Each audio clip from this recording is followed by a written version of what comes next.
Yo, what's good, y'all, man? We got Chucky Season 2, Episode 6. Spoiler review, breakdown, Easter egg, man. Just saw it right now. And it's crazy. You know what I mean? It's crazy. I ain't gonna lie. Big plot twist at the end. For certain people, though. Certain people don't know.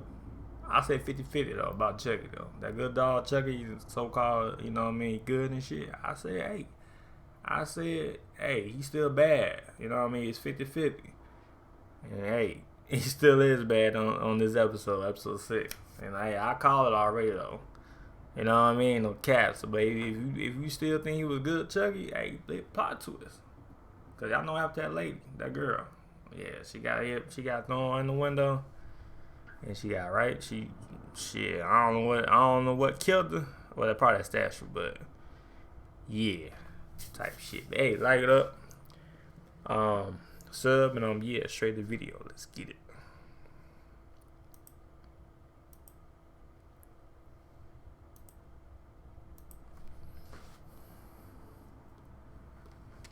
You're telling me I went out and got a bald cap just so that fool dies in this episode?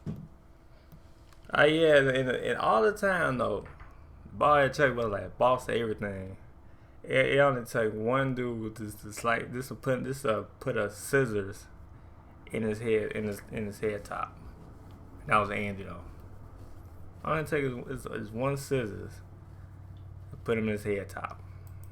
It's not even the most heartbreaking death of this episode, too. Hello, my Chucky fans. We are now on episode 6 of season 2. It was so easy to kill that motherfucker. It's ridiculous. For the Chucky TV series titled "He Is Risen Indeed," where man, the stakes are not only continuing to get higher and higher for this show, but we lost a crucial member that all of us were definitely falling for this season. I'm sure there's going to be a lot of heartbroken Chucky fans in the comment section today, but we also have so much more to wonder how they're going to end this season, and that's exactly what I'll be talking about here in this spoiler review, breaking down the episode, pointing out some Easter eggs you might have missed, but I just want to hear from you guys. We are now in the final stretches. We have 2 episodes left of this season. So we got 7. I know we got 7 next week. Okay, 8. So we got 2 more, so we got 8. So don't go to 8. What do you think of it so far? Can you guess where it's kind of going? Even though this season has a little bit more hiccups than the previous one, I'm still fully on board with the story they're developing. Yeah, no, I'm still. It's still a good episode, a good season. I mean, because that does have my attention. But man, there were choices made in episode 6 that made me go, really? This is where we're going with it now.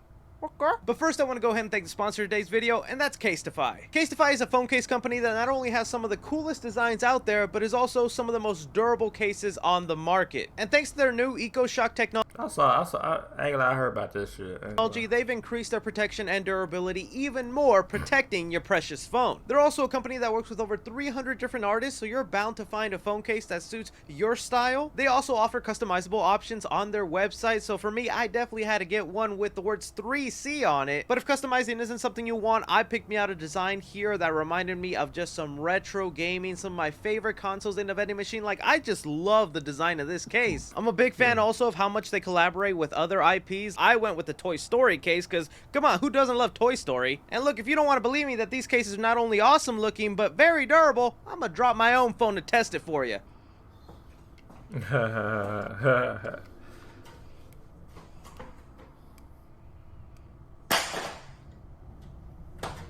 That shit look like it.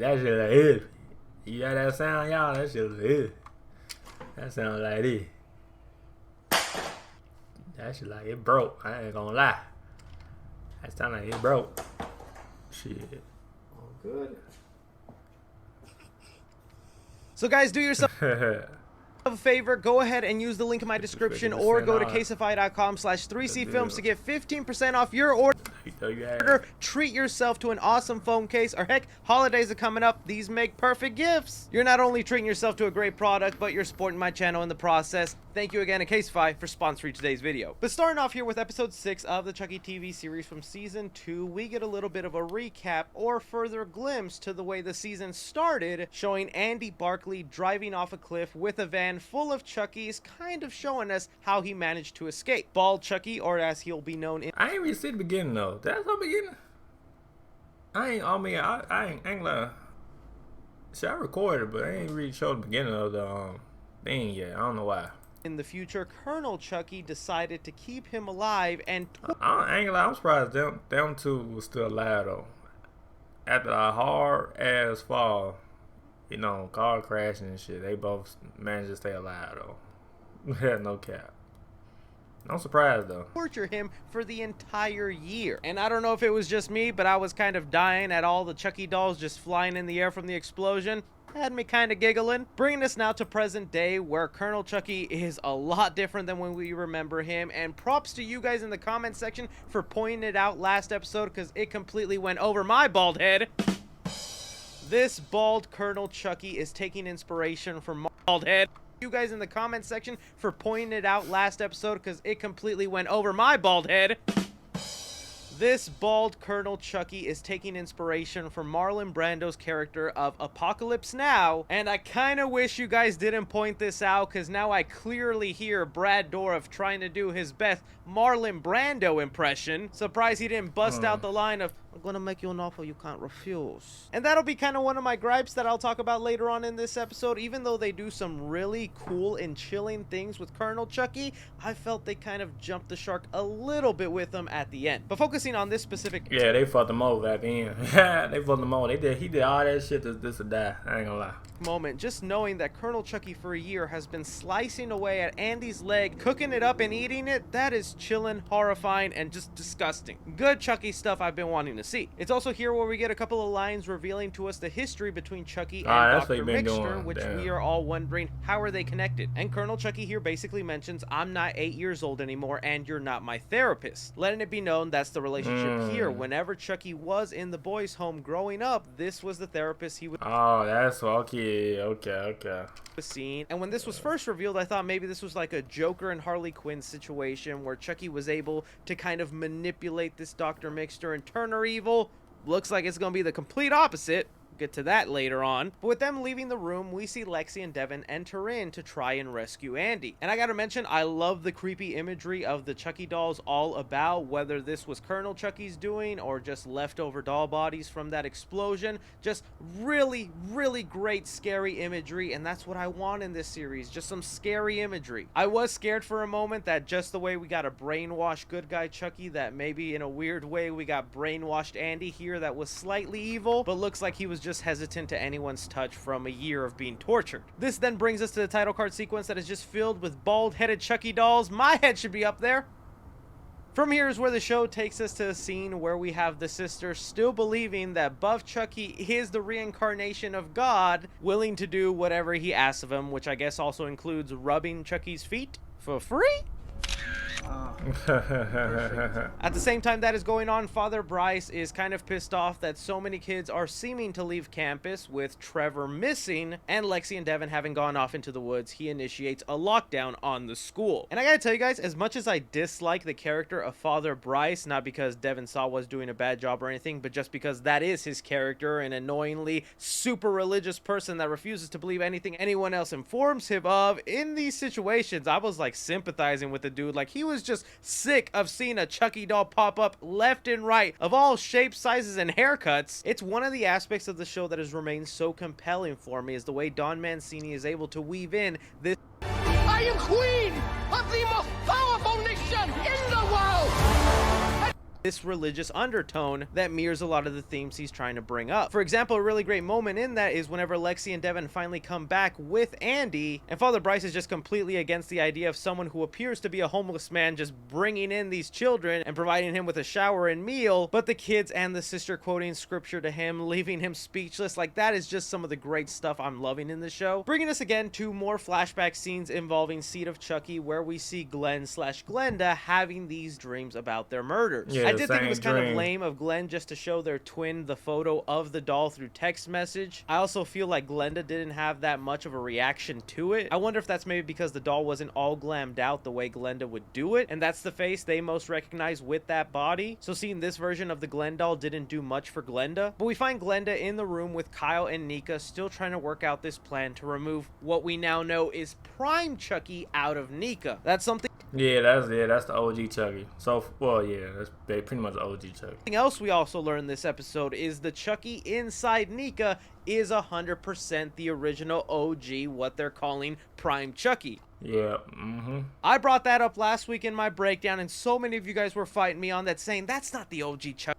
Oh, damn, for real? Damn. Chucky in there. OG Chucky is the severed head with the stitches and the missing face. When a lot of people forget that that Chucky doll was exploded and gotten rid of last season. But either way, I'm glad that the show is acknowledging that there is an OG original Chucky, and what we're seeing the Colonel do with Buff Chucky, Good Chucky, is kind of like a side quest or just Chucky's with a different ideology. And speaking of the explosion from last season, we also find out that Kyle didn't walk away without a scratch.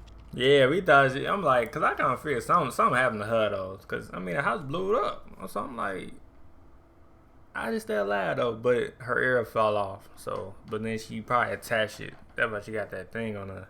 That's why she got glasses on and shit. She lost a year. And that really does suck for Kyle, but I do like the bit of consequences they're adding here, because no way she could have walked out without a scratch. Yeah, what I'm saying, like, that's unbelievable. But, yeah. From that explosion. Kyle, however, here is in need of wanting to talk to OG Chucky just to sort things out or move forward with the plan. And I'm just never going to complain when it comes to Fiona Dorff channeling her father and just becoming Chucky, because she does such a fantastic job with it. And I was also very scared in this moment for Kyle, because I felt like Glenda could have easily have killed Kyle. Yeah, she get very mind control when OG Chucky, you know, talk to her and shit. But in my mind, I feel like Glenda wants to play the long game and feels like they need Kyle to get whatever it is they need done. Betraying Kyle would mean having Andy against them, and Andy right now is proving to be a formidable foe, and you can even see how much it bothers Glenda to kind of disappoint their father. Back now at the school, while they're in lockdown, Jake and Devin having a conversation about how they're going to handle going after Chucky. They devise a plan saying that they're stronger in numbers, and if that they all attack Chucky at once, they're bound to defeat him. This is also where we start to get the major red flags that Good Chucky definitely is not good. I mean, we've been know that. We've been know that he ain't good at all. I've been know that from the jump. Chucky. Bringing us now to what is the last 15 minutes of this episode that kind of was all over the place for me. Some good stuff in here and some stuff that I was like, oh, okay. Starting off with this scene involving Colonel Chucky versus Buff Chucky, I was kind of wanting to see an epic battle go down, but I guess since we already got to see that with Good Chucky versus Buff Chucky, I actually really enjoyed the route they went with here and having Colonel Chucky defeat him with strategy, brain over muscle. It even made Colonel Chucky to me very terrifying, so sadistic, and just like a version of Chucky I was hoping was gonna stick around to the end of the season. While Buff Chucky dying sucks, I felt like they've played out all they can do with this version of Chucky, so I really didn't mind seeing him go. But then that brings us to Colonel Chucky wanting to go after the group, and it was really strange because he was just basically quoting movies.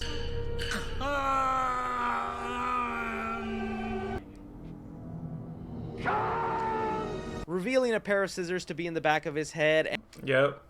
And then just sending him off with further cementing the homage to Marlon Brando in Apocalypse Now with quoting, "The horror, the horror."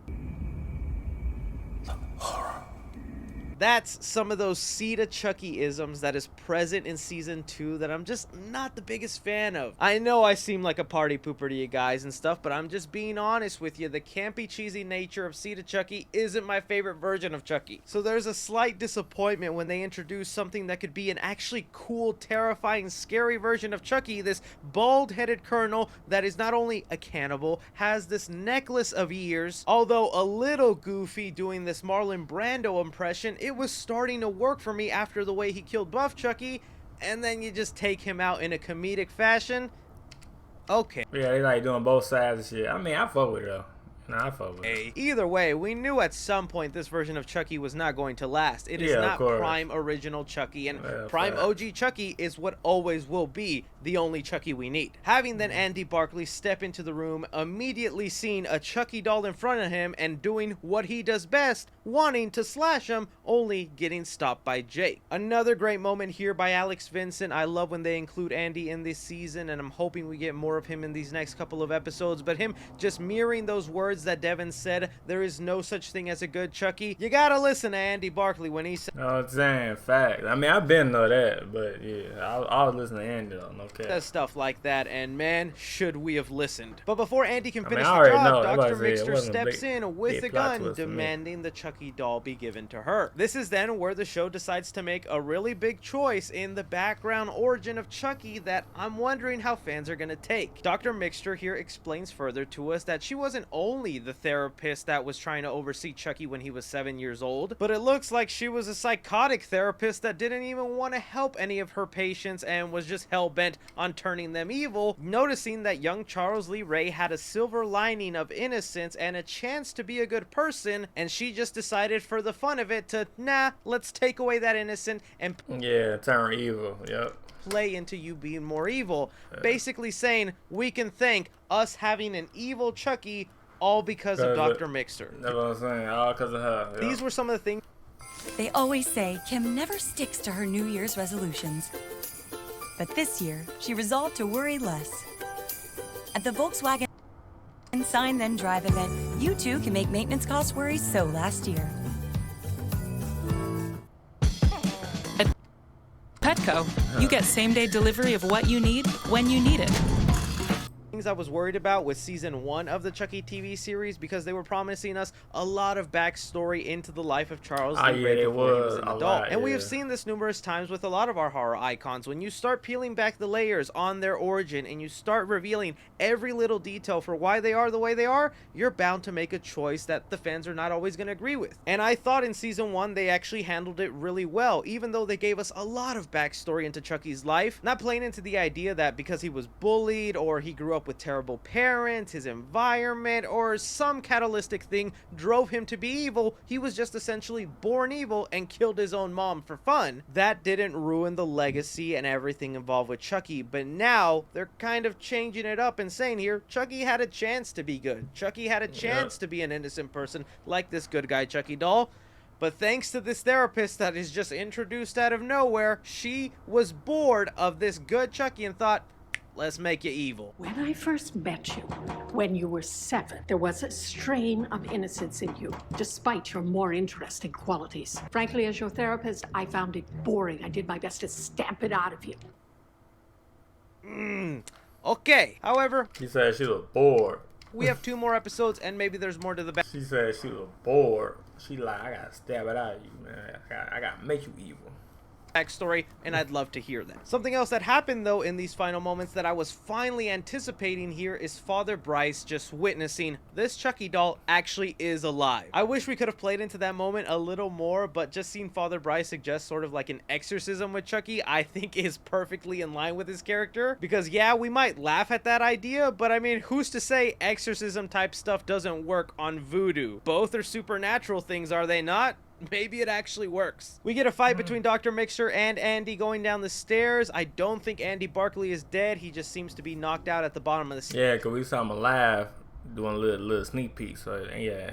So, Andy's still alive, though. Type shit. I saw some fans complaining that how did this old woman overpower Andy? You gotta remember, the guy was on bed rest for an entire year with a weak leg. He's malnourished. It makes perfect sense that he got overpowered by a little old lady. But then even more heartbreaking here, sweet innocent Nadine coming to the rescue of good little Chucky, only for that doll to finally prove itself what we all knew, there is no such thing. Yeah, we already know that, man. But certain people, it's a big plot twist. It's a big plot twist, man. As a good Chucky, She just died just like that. Face up like this, boom. Boom. You feel me? Boom. Blood spattered in the statue. chucking her out the window and killing her. This was definitely heartbreaking, even though I called this as soon as they I've been called this shit. I'm like, that, nah, he bad, folks. introduced Nadine. Just because of how sweet and innocent they were playing her up, it seemed like they were setting her up for a tragic death, and it hit. I thought this was very sad, and it's only going to create a more interesting dynamic within the group, because you know now Devin is going to be pissed at Jake. This is honestly all Jake. See, that's what I said. Nah, Devin gonna be like that. See, I told you. Now Devin gonna be like that. I told you. Now I'm gonna be mad at Jake now. See, Jake, you fucked up, Jake. You fucked up now. You fucked up, Jake. God damn. Group, because you know now Devin is going to be pissed at Jake. This is honestly all Jake's fault. The way he truly wanted to believe that Chucky was good. And I looked at him like, Devin like, I told you so. If they just have killed this doll from the beginning, there was none of this shit happened. This would not have happened to Nadine. And I kind of can't wait to see the moments that Lexi and Devin episode are about to have with Jake. Episode 7 gonna begin. Saying, what do you have to say for yourself? Even more effed up the way Chucky continues to play into this good guy character. Yeah, once like, Jake, oh, Jake. Oh, I didn't know I did that. I didn't know I killed that person. Shows up. These are some of the strong moments in the show that outweigh some. Now Lexi, now what's her name? I think Lexi. I forgot her name. But now she's gonna be right back to the pills, I believe. Some of my nitpicks and gripes I have with some of these episodes. Because come on, just this imagery of Nadine's death, I think, is heartbreaking and beautiful at the same time in a weird. Yeah, she died of a horrible death. No way. But again, guys, those are just my thoughts with episode 6. I'm really curious to hear what you guys are thinking and the way everything is leading up. I can't wait to see how Tiffany and Glenn are going to add into this mess once they start meeting up with the rest of the group. It for sure seems like OG Chucky is somehow going to end up in the body of good guy Chucky, because as of right now, I think that's the only alive Chucky doll that's left. But you guys go ahead and let me know down below. Don't forget to like, subscribe, follow me on Twitter at 3C Films or on TikTok at 3C Films. But as always, I'm Bald Chucky Boy. Take care. Yeah, but that was a good episode, man. Episode 6. Let me know comment below what y'all think about the episode, man. Episode 6. I think we said 2 more or 3 more. So, but let's get into the point. You know what I'm saying? But episode 7 is gonna be good. You already about to look at the sneak peek. You know, every time they show us, you know what I'm saying, get ready for episode 7, man. But hey, like it up, sub. Yeah. Alright, peace.